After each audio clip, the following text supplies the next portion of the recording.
On June 25th at 7:30 p.m., ditch the guesswork. Ben Stevens, Kevin Walsh, James Young, and Tom Vecchio have your NBA draft betting coverage pick by pick, bet by bet, all night long. We got all the insights and expert analysis because betting blind isn't a strategy. Coverage starts at 7:30 p.m. on June 25th, only on SportsGrid. Oklahoma City now becomes one of 4 NBA teams ever, one of 3 NBA champs ever, to win at least 84 total regular season and postseason games. It's just the beginning, Ben, and you just look at a team with, these guys at such a young age, and, Chet's got a team option, Ismail Dieng has a team option, Jalen Williams team option, Keyshawn Wallace team option. Ben, they're all coming back. The Early Line, only on SportsGrid. We are seeing unbelievable temperature surges over the past couple days. So I wanted to ask you this question to let the people know, how do we account for that in our handicapping? 2 good pitchers on the mound, but you look at a place like Wrigley Field, let's just say, 20-mile-an-hour winds blowing out, 90-plus degree temperatures. Is it almost like you say to yourself, you just have to fade the environment and not worry about the pitchers, because if we're hitting fly balls, they're going yard? Pro Baseball Today, only on SportsGrid. As we know, it's just we enter every year and it's, is this the Ravens' time? Is this Lamar Jackson's turn? Can they get past the Chiefs and all of these other, stalwarts of the AFC? But it's always really about Kansas City when we're talking Baltimore. This potentially, Adam, as I send it back to you, potentially is a game changer in that you get a very talented quarter at a discount price. Newswire, only on SportsGrid.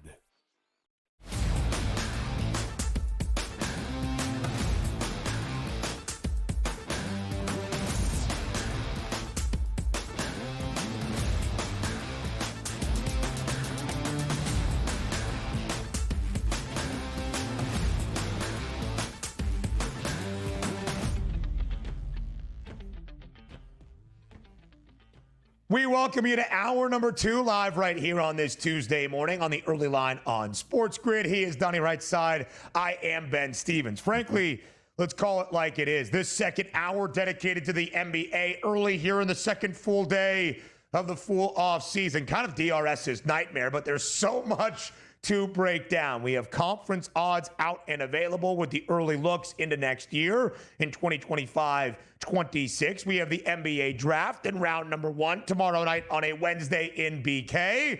The Cooper Flag coronation, the Ace Bailey draft stock slide, even plummet at this moment, and how the lottery is going to play out. So many storylines to dive into here for the draft starting tomorrow night inside the Barclays Center. DRS, a lot to break down. Are you okay?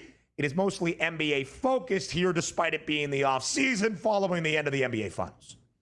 Yeah, why not? We'll see what happens here because it's still fresh in our minds of the anticipation. And for the Philadelphia 76ers, fans like I and myself and the millions around the world, hey, look, we got a draft pick here. It's going to be number 3. It's going to be Ace Bailey. Is it not going to be VJ Edgecombe? Is it going to be a trade? Or the Sixers going to get Giannis Antetokounmpo with that 3 pick here? We don't know what's going to happen. So the anticipation of a new season is always fun because you turn the page. I think a lot of NBA fans just stop talking about OKC. Let's get back to what works. Great. Who cares about game number 7? We got a Kevin Durant trade. I'd rather talk about that here. He had a big trade last night for the Celtics. Is Porzingis going to go before the draft? Because understand this. Most of the times when you make these deals, you want that draft capital to use this year when you make that deal. What's going to be the point of, okay, we could have made the trade Tuesday, but we made it Thursday. Now you got to wait a year for that draft pick that you could have cashed in for the capital now. So I expect more deals to go down before we even see Cooper Flag go number 1 overall tomorrow's draft. Yeah, they really could, DRS. There was a lot of conversation between those in the know that around the NBA draft would be most of those monumental marquee deals that we would see this offseason until we get to free agency, which was rather quiet last summer around the association.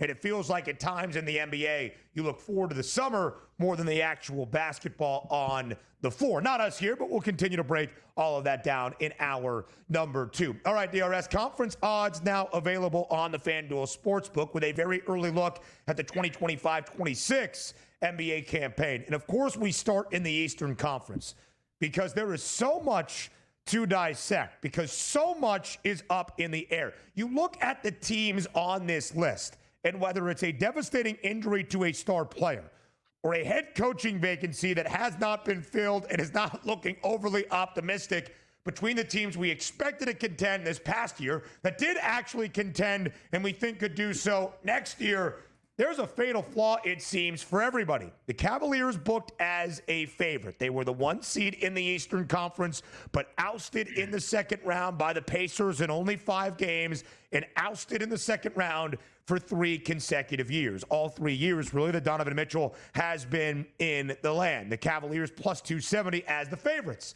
But what's the issue with Cleveland? Well, Darius Garland, their all-star point guard, set to miss a substantial amount of next year with a big toe injury, undergoing surgery a few weeks ago. Okay, how about the Knicks right behind them? 3-1.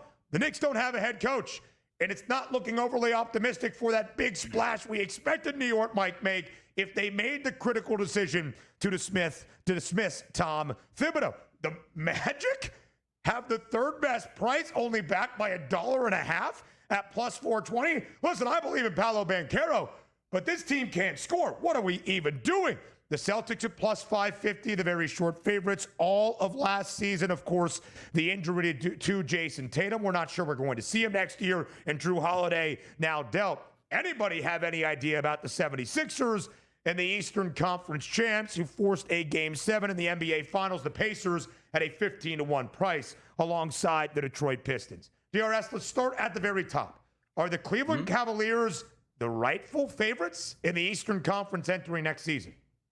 Yes, I do believe so. If they keep that team intact as is, we thought they were the best team overall in the conference this year, going to do battle with the Celtics, but they have home court advantage throughout the Eastern Conference Finals. So for me, it is the Cleveland Cavaliers, and they're getting the benefit of the doubt because, again, the New York Knicks are really talented. They don't have a coach yet. We'll find that when the coach is there and see sort of that mojo to start the season. The Orlando Magic, you're right. Now they get Desmond Bane over there in a trade this past, about a week and a half ago now to add more instant offense, but it's still the Orlando Magic. The Boston Celtics at a plus 550 price. We don't even know who that starting lineup is going to be. The Philadelphia 76ers with all that talent tanked the rest of the season last year, which is the right thing to do. And they have a top 3 pick. And then the Pacers at 15-1, where it's like, wait a second. You don't even have Tyrese Halliburton. So for me and my money, the Cavaliers, I do believe, are the best team here. I am very intrigued by the Knicks at 3-1, but you might be able to go all the way down, like the Bucks at 23-1, or maybe the Pistons say, we're that team building through. We got a taste of the playoffs last year, fought hard with the New York Knicks, weren't able to beat them, but maybe next year we can take that next step. You might be getting a discount on some average teams that might be able to make playoff runs deep into it, because we're certainly not saying, well, hey, OKC's here, they're going to win it next year, or Denver Nuggets, they're going to be ready to go, or LeBron James and the Lakers are going to retool. There are so many question marks in the Eastern Conference where it's almost like you take the top 2 teams, or you try to fold down and be like, give me 25-1, give me 40-1, give me 50-1 for somebody to try to make a run into a profitable ticket for you next season. Maybe I'm discrediting Desmond Bane a little bit, who averaged 19 points in 69 games a season ago. Hasn't played quite 70 in 4 of the 5 seasons he has been with the Memphis Grizzlies. That, of course, a spark. And, of course, you like Paolo Banchero, Franz Wagner, but those were basically the 2 guys that did anything worth anything for Orlando in this postseason and really all of this year. You know, a team that maybe could finish top 4, top 5, and win a playoff series, sure, third best number at that price, I think speaks more to the Eastern Conference chaos around the Magic than it does to Orlando, even with the addition of Desmond Bane. DRS, it's so funny looking at the New York Knicks. They are about the only team on this list that has somewhat of a proven pedigree, of course, reaching the Eastern Conference Finals this season for the first time in 2.5 decades, and does not have a catastrophic injury to a star player. Brunson back, Cat back. We expect OG Anunoby and Mikal Bridges to return as well. Yet they don't have a head coach, and they fired the guy that got them to these very new heights in his 5 years of the Big Apple, Tom Thibodeau, to not really have a clear direction at this moment. We brought you the update from Shams Charania earlier on in this last hour. Micah Nori, former Minnesota Timberwolves, or current Minnesota Timberwolves assistant coach, interviewing for the job. 3 formal interviews now conducted by that Knicks front office. Nori, Taylor Jenkins, who was fired drastically at the end of the year by the Grizzlies, and Mike Brown, who was also ousted rather dramatically by the Sacramento Kings. Not the guys I think Knicks fans were like, yeah, That's the guy to replace Tibbs to bring us to the NBA Finals. Yeah, I think we're looking at this and saying maybe the Knicks are up to some devious things behind the scenes because you know what their MO was. Okay, we're going to fire Tibbs and maybe we can get, I don't know, a superstar head coach to come our way. Maybe it's Jay Wright. We got some feelers in. Maybe it's him. We can make that move, and he got cold feet. So then the B plan was like, well, all the good coaches are taken, and rightfully so. That's typically so. Let's reach out to some of these guys, handlers, and see if they want in. No, I don't want in. I don't want in. But maybe they're still going behind the scenes going, okay, if we bump up that salary for you and we can try to make a trade, can you just cause a stink within your organization that goes like, yeah, why are you? All right, Jason Kidd, I don't want to be here anymore, and I'm not coaching. I'll just retire at this point. Like, pull one of those and then go to the Knicks for twice as amount of money as he's making now, and away the Knicks go. Because it doesn't seem like this is really well thought out of, because organizations usually don't fire their head coach, who is a name guy who doesn't have any issues in the locker room, unless you have a rock star ready to go, which certainly fell through. So the Knicks are saying, like, let's hold this, because what if they hire Tyler Jenkins today or in 2 months? Does it really matter? No, it doesn't. I think they're up to some devious things behind closed doors to try to get a coach. Ooh. Donnie right side is asking. More on the early line next. Yep.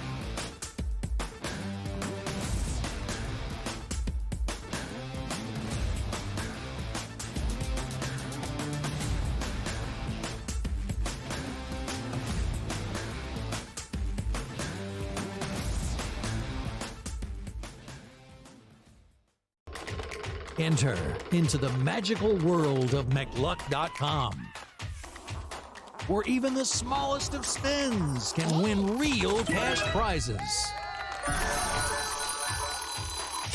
Adventure into over 1,000 of the best Vegas-style slot games. So what are you waiting for? Unlock your free welcome offer today. Join the fun where winners play and players win.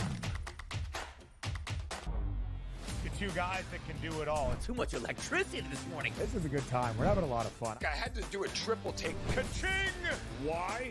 Because of parity. I didn't mean to offend. Yeah, it's not going to happen. Load management is a dirty word. Let him rip. You know what? Circumstances provide the results. What? How do you do this once? Oh, Donnie, you got such a good show there. A network that is booming. The Early Line, only on SportsGrid. The game is on. The stakes are high. But the action isn't just on the field. He's rearranging that rim. Get it inside! SportsGrid's in-game live. Your ultimate second screen experience. A little flyer, couple of 18.5 point live line. Every prop, every play, every day. Anything can happen. It's complete chaos. It's smarter to be on SportsGrid. We're going to go through every single thing, and I've got a great team behind me that's going to help me get the job done. I want this to be the place that people come to. There is going to be an energy to game time decisions that you will feel night in and night out. We are going to hit every single one of those markets that you need to know about. We will have everything at our disposal, and we will use that to our advantage. There is not going to be a better place, I promise you, than Game Time Decisions. I'm Kevin Walsh. Tune into Game Time Decisions weekdays on SportsGrid.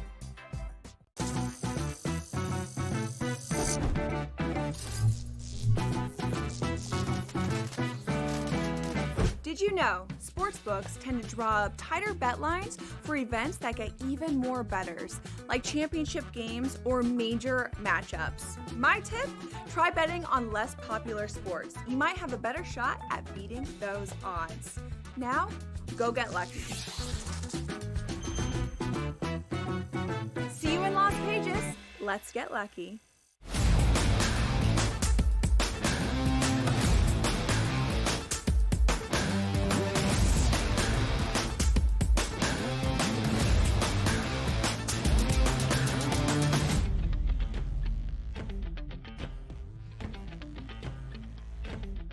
Live right here on this Tuesday morning on the Early Line on SportsGrid. Still taking a look at the early odds for the Eastern Conference chaos, really flipped upside entering 2025-26 around the association. DRS, we've talked the Cavs, the Knicks, the Magic. Now let's talk the Boston Celtics, who at this point last year, like plus 200, plus 150 to win the Eastern Conference. We'll talk about that as it pertains to the Oklahoma City Thunder out west in just a little bit.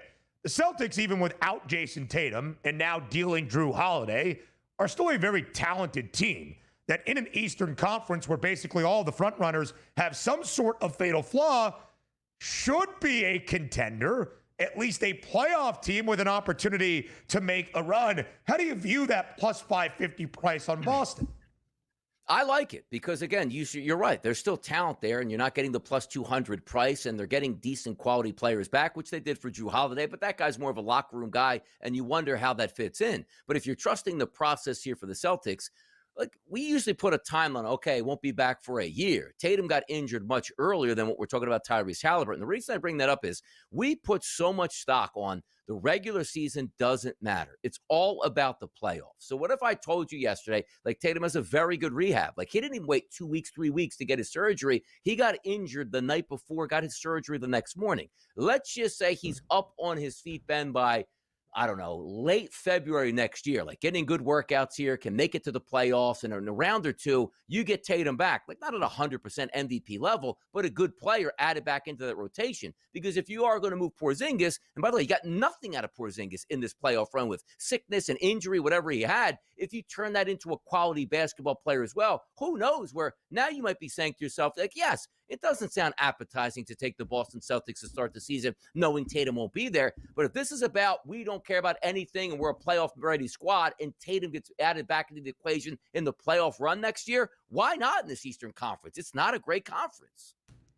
Yeah, DRS, I guess it's fair, right? We are not medical professionals, despite calling Dr. Donnie at times. Is there a chance that Tatum or Tyrese Halliburton could return for the postseason? Maybe, but you're not banking on that when you bet any of these prices at the moment. And I think the Celtics are going to be a playoff team. Heck, I saw enough out of Indiana and its grit with how much balance and depth the Pacers have, even without Tyrese Halliburton, probably to be a playoff team in some form or fashion next season as well. DRS, I think there's two compelling teams that are longer than 10-1 that you could maybe make an argument that might be worth a sprinkle in terms of value right now. First, it would be the Pistons at 15-1. The 6th seed last year in the Eastern Conference gave the New York Knicks a fight in that opening round. A young core, much like OKC, only ever improving, you would hope, together, gelling in that unit. And how about your Philadelphia 76ers? I mean, it was abysmal last year. Worse than abysmal. The worst words that you could come up with. Paul George should stick to podcasting, and any kind of assessment I have on the 76ers, PG is not included. But if Joel Embiid is even relatively healthy, call it for 60 to 65 games, okay? Tyrese Maxey is still there. Jared McCain was scorched earth to start off his rookie year before suffering an injury. And the Sixers have pick number 3 tomorrow night. I'm not banking on the Sixers to get to the Eastern Conference Finals necessarily, where they have not been since reaching the finals with AI back in 2001. But at 11-1 to maybe even get to the second round and give me a chance to cash that ticket this early on. Am I crazy for thinking Philly might have some juice? No, because it's all about the price. Like if everybody, again, is plus 100, like, no, we're not betting the Sixers because they never get to the third round of the playoffs. But if you look at last year and say, okay, what was the fundamental issue that went wrong? Everybody got hurt, but understand this too. Like you look at the record and how they finished the season, that's not extrapolating into this season. Why? Because they tanked on purpose. They tried not to win and did a perfect job, which instead of losing their draft pick, which by the way, would have went to OKC, they kept their draft pick this year and it's a top 3. So now if you say, I'm getting a healthy Joel Embiid getting his knee surgery last year, which you're right, healthy doesn't mean I'm going to automatically be an MVP and he probably will never get to those levels again. But a quality starter in your lineup for 55 plus games. And Paul George says, you know what? I was embarrassed last year. Maybe I get myself in some better shape and concentrate on basketball. Tyrese Maxey, one of the better young players in the NBA. And you're right with McCain. Really good draft pick for the Sixers. Instant offense when he gets it. And if, let's just say, you get a VJ Edgecombe or even an Ace Bailey, that just adds another player into that rotation that you have. So an 11-1 price, values in the eye of the beholder. Most people say the Sixers stink. I can't believe the way they finished the season. You have to remove that from the equation. That was a tank job done absolutely perfectly, where if you line up the starting 5 for the Sixers next year and a couple bench pieces, why can't they give a run to the, oh no, Orlando Magic are so tough? Stop it. Like, it's all about the playoffs. If you can be healthy, I agree with you. The Sixers price point there at 11-1 is a good price point for them next season. if things go well for Philly early, 11-1 is going to evaporate by the time we get to December, around that Christmas time in the association.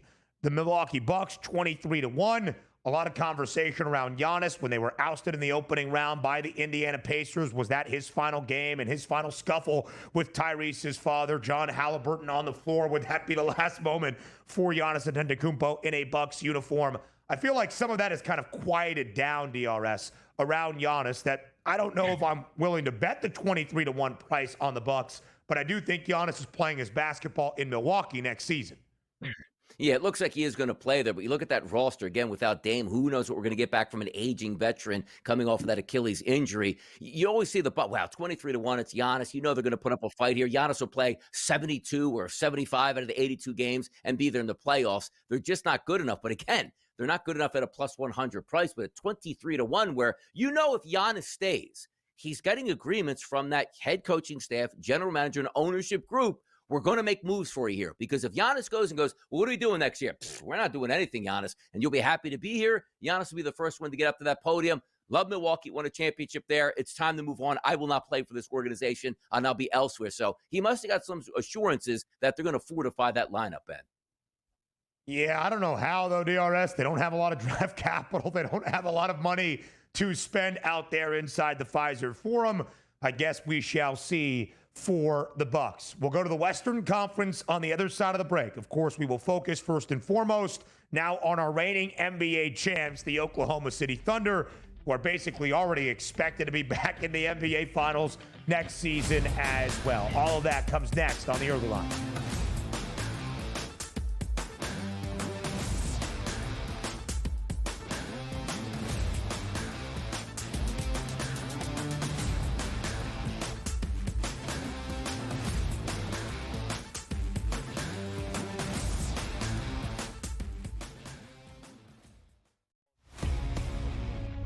We are seeing unbelievable temperature surges over the past couple of days. So I wanted to ask you this question to let the people know, how do we account for that in our handicapping? Two good pitchers on the mound, but you look at a place like Wrigley Field, let's just say, 20-mile-an-hour winds blowing out, 90-plus degree temperatures. Is it almost like you say to yourself, you just have to fade the environment and not worry about the pitchers, because if we're hitting fly balls, they're going yard? Pro Baseball Today, only on SportsGrid. Their team total is 19.5 wins. I told you to go under, and it's by far the best bet I have recommended on this network in 4 years. They can't get out of their own way.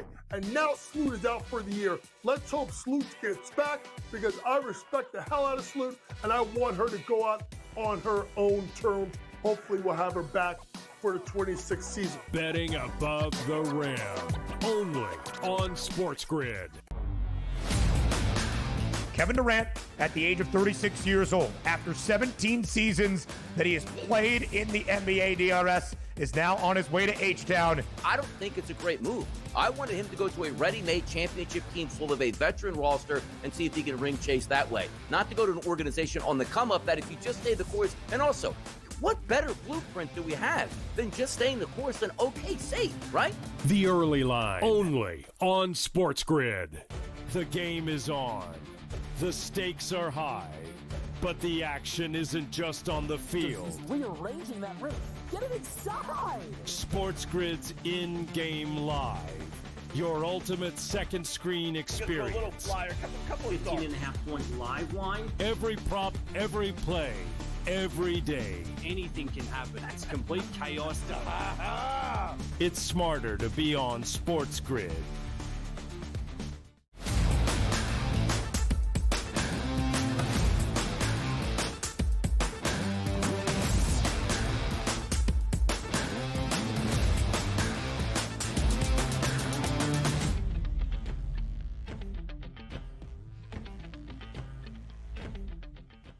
The Eastern Conference, in the early look at the odds for our following NBA season, feels more chaotic. All of our contenders with something to highlight and point out.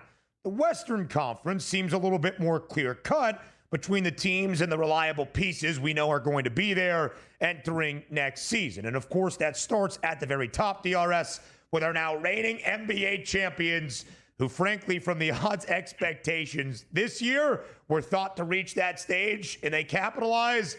And next year, much of the same anticipation. Oklahoma City, plus 125. Damn near even money to win the Western Conference and get back to the NBA Finals for a second consecutive year. DRS, is that too short of a number? Is it too much expectation this early on OKC? Yeah, there's no value in the plus 125. Like, even if I told you, like, hey, Donnie, that's going to be a winning bet, that's great if it cashed tomorrow at plus 125. But to cash this ticket, you're sitting here on June, you won't cash it basically until June of next year at a plus 125. Nobody's going to do that at this point here. You take a look at some of the other teams which are much better equipped to beat OKC than maybe we're looking at the Eastern Conference, where it's like, boy, we don't have one of these two teams that we know are going to be dominant throughout the regular season and to the playoffs when you think OKC is, but a lot more veteran groups, a lot more moves to be made. But the simple answer is, I don't even care if it wins. A plus 125 on a 12-month investment, like tying up, let's just say $100 there to get that back. It's almost like that layaway program. But again, you're no guarantee. Yeah. Like, you want to say, okay, well, I want to bet $100 on the Clippers at 13-1. Like, okay, well, file that away, and it might turn out to be a $1,300 ticket in a year. That's much more worthwhile. But so many things can go wrong where you're betting a plus 125 price. Because the one thing that we always equate it to, Ben, is right. Let's just say you take the Sacramento Kings, our squad here, a 270-1 price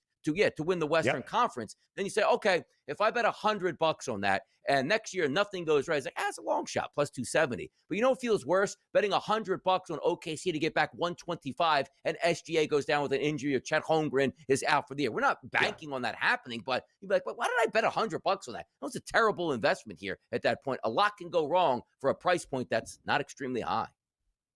Listen, that gives you the idea that if Oklahoma City starts off 19-4 in the first 2 months of the year, that's going to be minus money by the time you get to Christmas. So that's pretty ridiculous. But we didn't see similar expectations. Do you think that early on? Like, let's say like the Rockets, like, are good. Like there's so much less movement there. Like, if they open up at a 10-1 and they go to 19-4, like, yeah, they drop it to a 3-1. Like, okay, there's still value, but how much lower can you go? Like a minus, like before you even get to, Christmas break or New Year's at that point where you're right about it. Like, hey, they're 20-1. Okay, let's just say they drop to minus 110. It's like, I should have just waited because at least I'm only losing a little bit, but I know they're really healthy and playing really good basketball as opposed to a slow start. And you go like, oh, look at that. They're plus 225 now by the time we get to December, right? So I'm just trying to counteract that. There's no real wiggle room. It's like, oh, I got the greatest number ever. It's tough. It's tough with that plus 125. I remember the end of February this past year, the Celtics, despite really not being the top seed, based on how things were playing out in the Eastern Conference, Cleveland versus Boston, as we expected, became minus money or damn near even money with these same sort of expectations. All to say, we talked about this yesterday. How many championships would this young core in Oklahoma City win together? These are the expectations. But it's hard to replicate, so never take it for granted. Of course, the price on the Houston Rockets now drastically shorter with Kevin Durant at plus 550. The Timberwolves have been in the Western Conference Finals each of the past 2 years. Hasn't been great for Minnesota. The Lakers need to figure out the roster, but still have two guys named LeBron and Luka. That should be important. The Denver Nuggets, in my estimation, still have the best basketball player on planet Earth in Nikola Jokic. I don't know if I love the Clippers or the Warriors, but you get some price. How about the two teams from the Lone Star State, the Spurs, with a healthy Victor Wembanyama and De'Aaron Fox, and probably Dylan Harper, and the reigning Rookie of the Year winner in Steph Castle. Is 17-1 a good number? And the Mavs are reloading with Cooper Flagg almost immediately. DRS, if you're looking for a longer shot around the Western Conference, and basically everybody is, because of that drastically short number on the Thunder, where do you go? Yeah, it's not a huge long number, but still, I think there's value in the Denver Nuggets at that plus 950 price because if they are healthy, they will be in the playoffs and they will be hell on wheels. I mean, heck, you take a look at round number 2, Denver Nuggets, OKC. Where did we get to? A game number 7. They're going to be there. Maybe even Jokic wins another MVP. But the thought process from the Eastern Conference to the Western Conference, you're getting down to 9-1, 13-1, 16-1, going like, whoa. I'm actually getting competent teams right here at some pretty good prices here. Right. But that's what you get because Oklahoma City is thought to be so good. But the Western Conference, you got some options. In the East, you're just taking flyers. Known commodities out west, I would say. MVP odds next.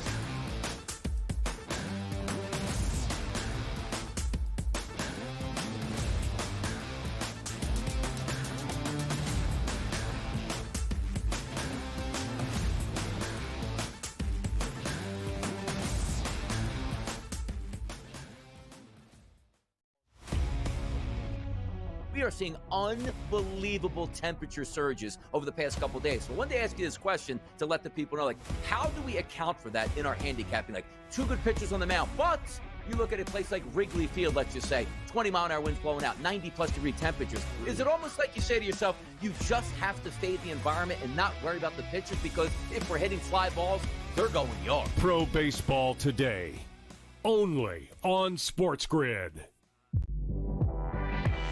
Their team total is 19.5 wins. I told you to go under, and it's by far the best bet I have recommended on this network in 4 years.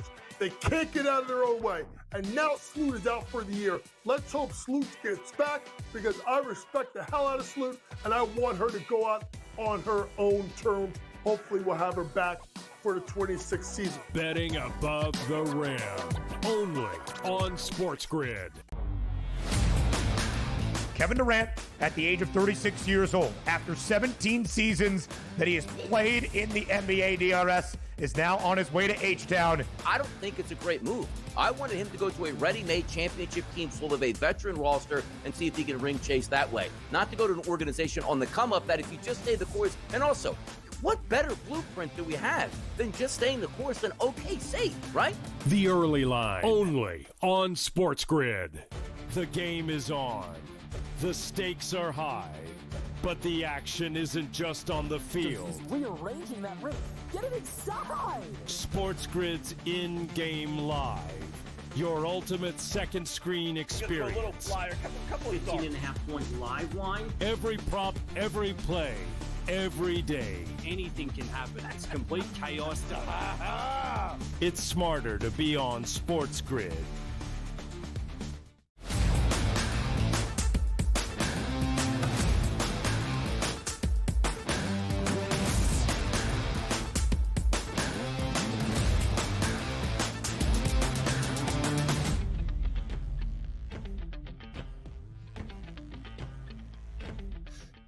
The early odds for 2025-26 around the National Basketball Association are out. NBA Finals odds to win a championship, and conference odds, of course, to win the East and the West and be in those spots to hoist a Larry O'Brien trophy. So too are the MVP odds as well. Early for next year in DRS, we will see 2 very familiar names at the top. Nikola Jokic, who has won 3 MVP awards now in the last 5 seasons, and Shai Gilgeous-Alexander are reigning NBA MVP. Jokic a slightly better number at plus 220, 40 cents in front of SGA. Let's start right here, right now. Is it already a 2-player race for the MVP hardware next season? No, I think it's a 3-player race. I don't think anybody else can even get into that race. You take a look at Nikola Jokic, Shai Gilgeous-Alexander, but I do throw Luka Doncic in there because he's now in Los Angeles. The pedestal goes higher. The primetime games go higher. The elevation of playing with LeBron James and being on social media every single day go higher. And also understand the motivation where you don't want to say like you're sitting there in Dallas, right? It's like, hey, I'm not in a big market. He was in a big market, comfortable in that environment, and then goes out to L.A., and you need to win at a high level in Los Angeles. It's one thing, hey, Dallas, you get to an NBA Finals, that's fantastic. But in Los Angeles, it's championships or bust, and LeBron James understands that, knowing that he would like to rack up 1 or 2 more before he gets out of town. And Luka is going to be a big reason why that could possibly happen. So if Luka comes back focused and in shape, like, you know what? I'm in Los Angeles. I can't hide now. I can't even go through my normal offseason routine, which he's a great basketball player doing that anyway. I think he has the extra motivation coming in and the extra limelight being in Los Angeles, where I like that $750 price. Am I saying he's going to win it? Not necessarily. But if we do look at SGA and Nikola Jokic, you know they're going to battle for it. But I do think Luka Doncic, rightfully so, will be in that equation. Let me just add this too. It's like, well, Donnie, why don't you just throw in Giannis? I just think sometimes like the fatigue, like, catches Jokic, but Jokic's numbers are so outstanding with a team that we expect to be really good next year again. We look at Giannis Antetokounmpo, like, what does he have to do? 38, 20, and 10 every single night to get noticed in Milwaukee? He's a great player and deserves to be in the MVP race. I just don't think he can win it because the expectations are, 24, 12, and 8. Yeah, he's just not doing it. Like, wait, that's an unbelievable night, but we expect so much more out of Giannis and a team that I don't think is going to fulfill high expectations next year. And Donnie, that might be the case, right? Posting 38, 20, and 10, we're being a little bit exaggeratory here, but posting those type of numbers for Milwaukee even to be a top 4 seed in the Eastern Conference might be what is necessary next year. It also feels funny looking at Luka Doncic playing alongside LeBron James and saying anybody playing with LeBron, even now 2 decades into his NBA career at the age of 40 plus, and say that they have a better chance of winning an MVP on a team with LeBron James than they did as the superstar basically by themselves at a former organization. You would ultimately think LeBron steals some shine even at this stage of his NBA tenure. I kind of agree with you, though, DRS. The expectations in Los Angeles for this historic franchise in the purple and gold, if they are realized and actualized, that's where Luka Doncic's number makes a lot of sense to me at plus 750. And there is fatigue for Nikola Jokic. And we look at a guy that was top 3 in every category this year. Points, rebounds, assists, who averaged a triple-double. And we're like, yeah, what else, dude? You've been doing that for the last 5 years now. But the funny thing is, it's almost like when he doesn't win the award one year, some of that voter fatigue weighs off, and you're like, this guy's pretty darn good. So is it going to be Nikola Jokic, who lost the MVP award to Joel Embiid now 2 years ago or 3 years ago, won the award then 2 years ago, now lost it to SGA this year? He gets back winning the hardware for a 4th time in a 6-year window in 2025-26. Last year, I didn't like the price on Nikola Jokic to bet in the preseason in the summer. If you wanted to make the argument this time around, DRS, I do think it's a worthy one. And by the way, you know what's interesting, too, is we talk about voter fatigue. Are people already out on SGA? A great player, great family man. You know, you see the interviews, and it just feels like that was the trashiest MVP we've ever seen. And I don't like that basketball team. It's like, well, Shai Gilgeous-Alexander puts up the same statistics he did this previous year. Oklahoma City's the number 1 seed. They're going to be like having the binoculars out, like, hey, that was good, but who's next in line? Like, Nikola Jokic is so good and so in your face. It's like, dude. I know, like, Embiid was close to him there, and I actually agree that Embiid should have been the MVP. But we know Embiid got an extra couple votes there because he hadn't won it before, and Jokic won it. Now, SGA was like, look, this is an unbelievable season. We don't know if OKC's ever going to be the number 1 seed again. He's having a great season on par with Nikola Jokic. Let's just give it to him. And now I think we look at it like, well, do you want to go back to Jokic? He's got a couple of them. SGA, we're already done with that. Oh, Luka, shiny toy in LA, number 2 overall seed behind OKC, dropping 30 points a game. Like, he gets the benefit. We shouldn't. It should be done like almost like the old BCS era. Like, feed the statistics through the machine, press the button, and whoever comes out unbiased, that's who the MVP. But we're humans. We don't like to do that, and we'd get angry at that, even if it always spit out. Nikola Jokic is the most proficient player because of what he does on offense with the assist, rebounds, and certainly the correlation to the team with user rate. But Luka Doncic is going to get that boost next year. Like, we want to give it to Luka. It's finally his year. He hasn't had one. Is he on an even playing pace with SGA Jokic? He gets the benefit. He just got to stay healthy, and the Lakers have to be good, which, why? That should be the expectations anyway. Anthony Edwards' star continues to rise around the NBA. He's 13-1. Victor Wembanyama also at 13-1. If health is there and the Spurs are good, Wemby should be in consideration as well. But I kind of agree, DRS, with that tier of 3.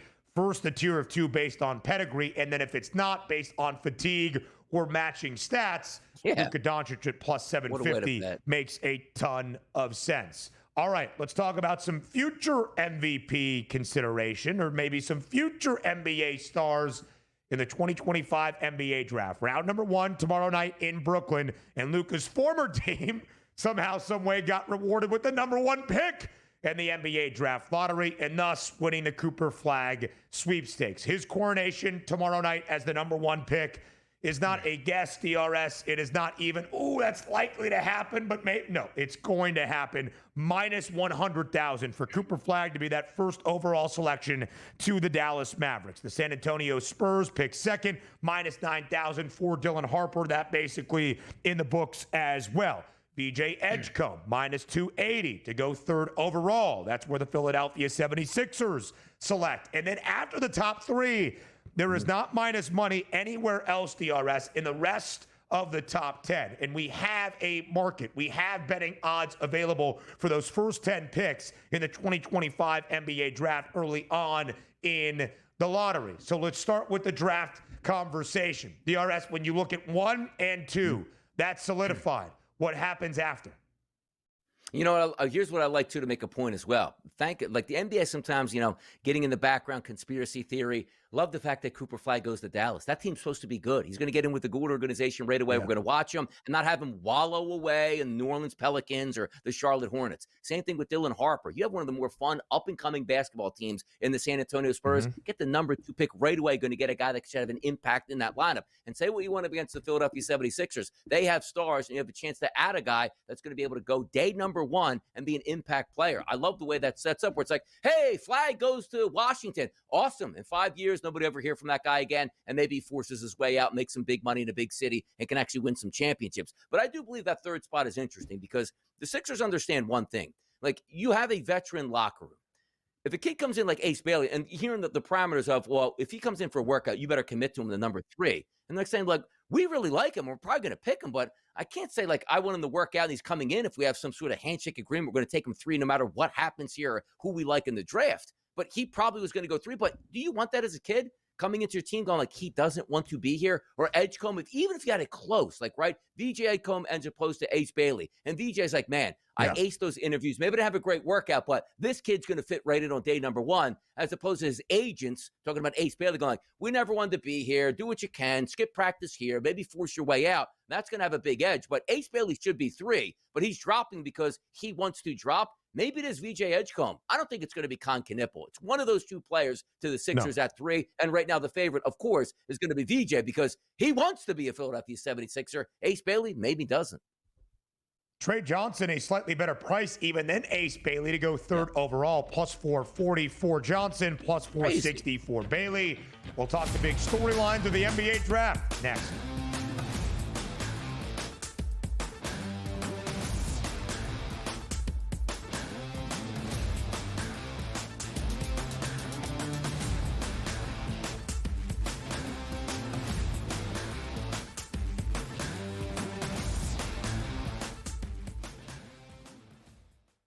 On June 25th at 7:30 p.m., ditch the guesswork. Ben Stevens, Kevin Walsh, James Young, and Tom Vecchio have your NBA draft betting coverage pick by pick, bet by bet, all night long. We got all the insights and expert analysis because betting blind isn't a strategy.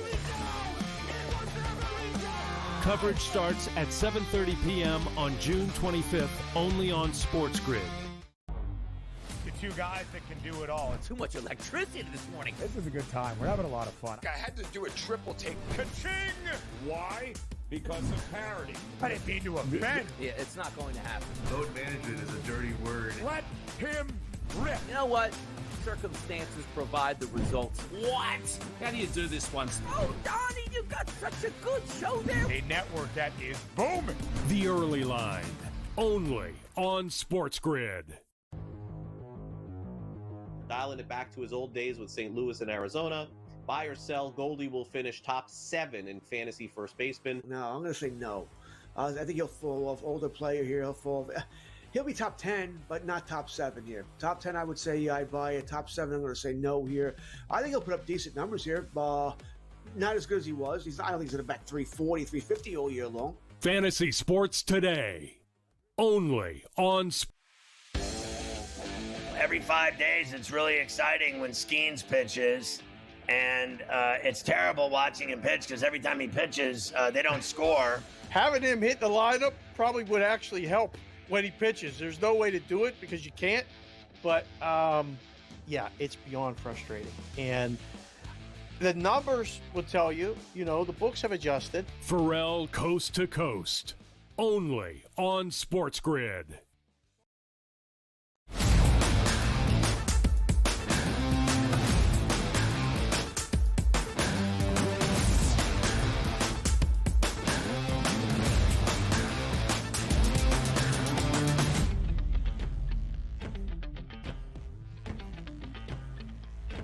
Tomorrow night is the 2025 NBA Draft inside the Barclays Center in Brooklyn. It starts around 8 p.m. Eastern Time. It is round number 1. Now the NBA Draft for the 2nd consecutive year, split into a 2-night event with round number 2 following on Thursday. DRS, we started to look at some of the big storylines that we'll be following on our NBA Draft Special, starting live right here on SportsGrid tomorrow evening, 7:30 p.m. Eastern Time. Myself, the coach, James Young, JY, Kevin Walsh, and Tom Vecchio from our studios in New Jersey as well. We'll be all breaking down the draft for the entirety of night number one, round number one. Here are a couple of the main storylines for me that I think will be fascinating to follow both in the next 24 hours leading up to the draft and, of course, throughout round number one as well. It starts for me at the very top. Number one, Ace Bailey's draft stock slide. Slide might be too kind. Plummet could be another way to look at it. But yet the odds are really interesting here, DRS.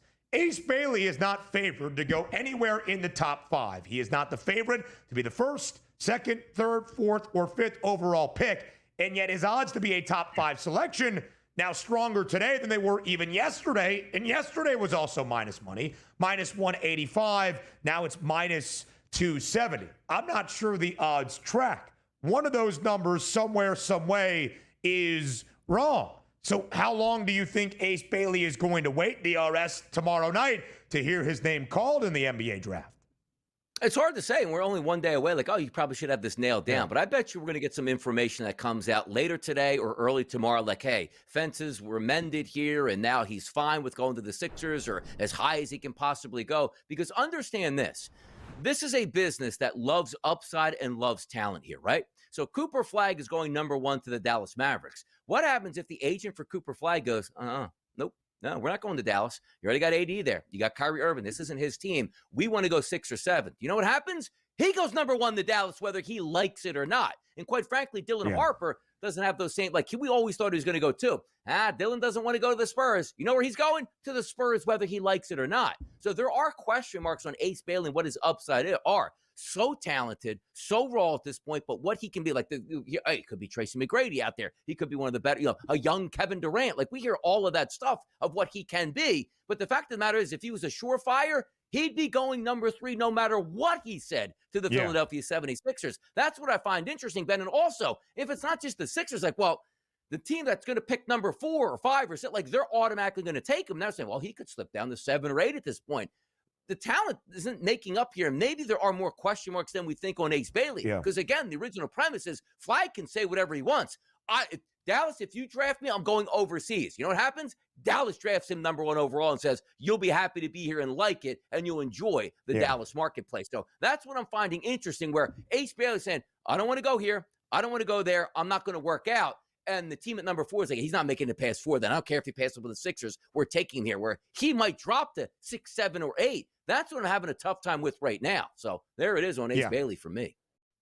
Again, I'm not making a full comparison to Shedeur Sanders, but the talent in question for Ace Bailey is not really the issue. It's how he has gone about this draft process, denying private workouts for certain organizations.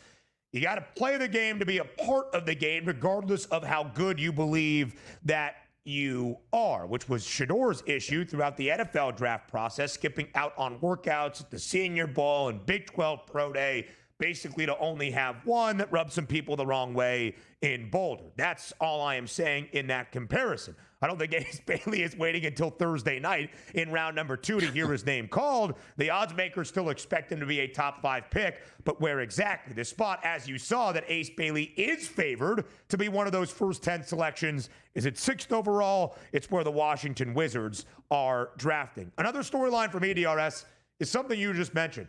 The very fact that Mavericks won the lottery, the very fact that Dallas is picking 1st overall. Basically, the villainous Nico Harrison, after dealing Luka Doncic, gets rewarded despite the fact that Dallas had a 1.8% chance of winning the lottery and earning that 1st overall selection. The 4th lowest odds of any team to get that 1st overall pick since the lottery began back in 1985, and moving up 10 draft slots was a lottery record for the Dallas Mavericks as well. So much conversation about what is Dallas doing. They have cratered their franchise with one deal, trading away Luka Doncic.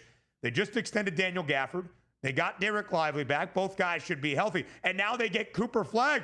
The Mavericks could be a playoff team right away in 2025-26.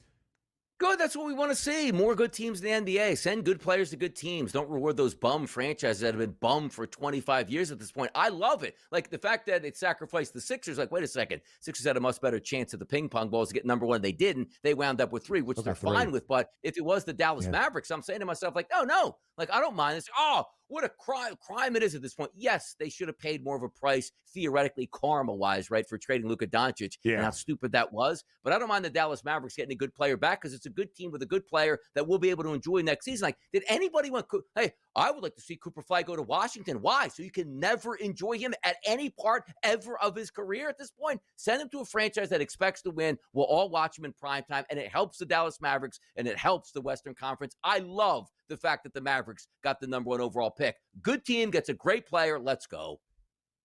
Let's keep it in the Lone Star State. Sneaky DRS, not just the Mavericks moving up, but also the rest of the top 3, the Spurs and the Sixers into the top 3. The Utah Jazz, who had the worst record, draft 5th since the updated lottery in 2019, where there's the 3 teams with a 14% shot and the updated margins to try to de-incentivize tanking. The team with the worst record in these draft lotteries has not won it. But the Spurs drafting 2nd.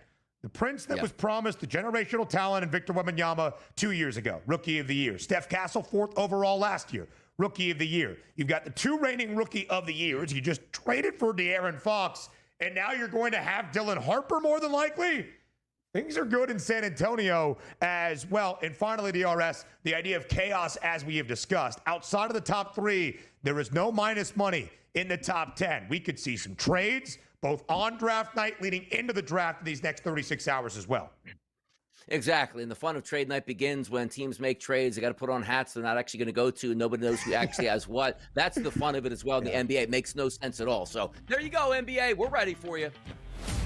Best part is the Rockets drafting for the Suns at 10. More on the early line next.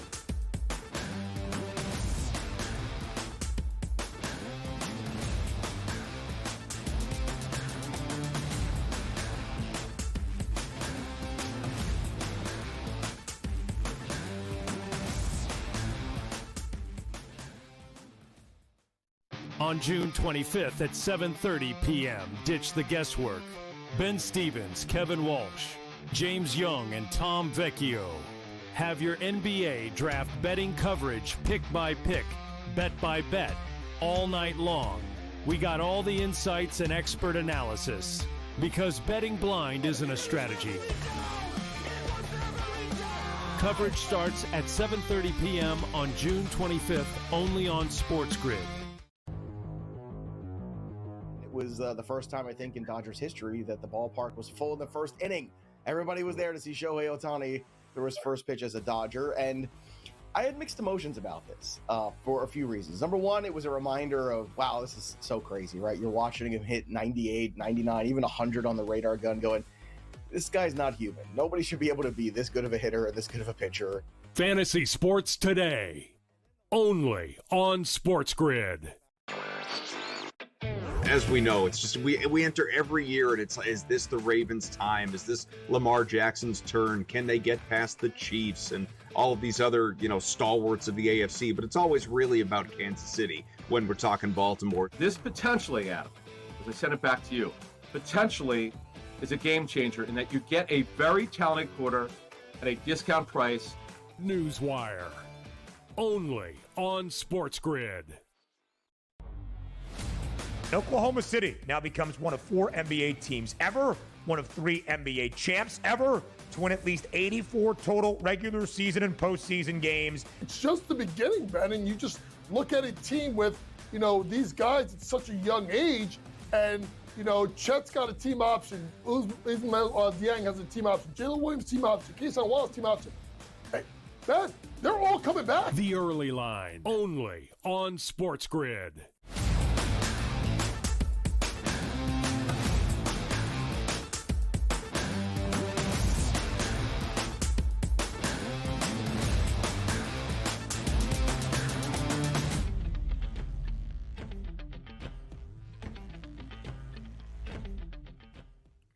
We're doing what to end out hour number 2 live right here on this Tuesday on the early line on SportsGrid. It's normally how we start Ravens hour number killer. 3, our third and final. But we end it here for the sequencing of things that we have, and Brian Fonseca coming our way to end out the show in hour number 3. DRS, to end out hour 2, it's time to hear from the people after a historic and record-setting audience for game number 7 of the 2025 NBA Finals. 16.35 million viewers, the most we have seen for a finals game in 6 seasons. We wanted to ask, right? It was part of the conversation entering between Oklahoma City and Indiana. What would the TV ratings be? How significant would it be in the history of the association? Frankly, we got a great championship series. But how many games did you all watch? That was the question in Fade the Public.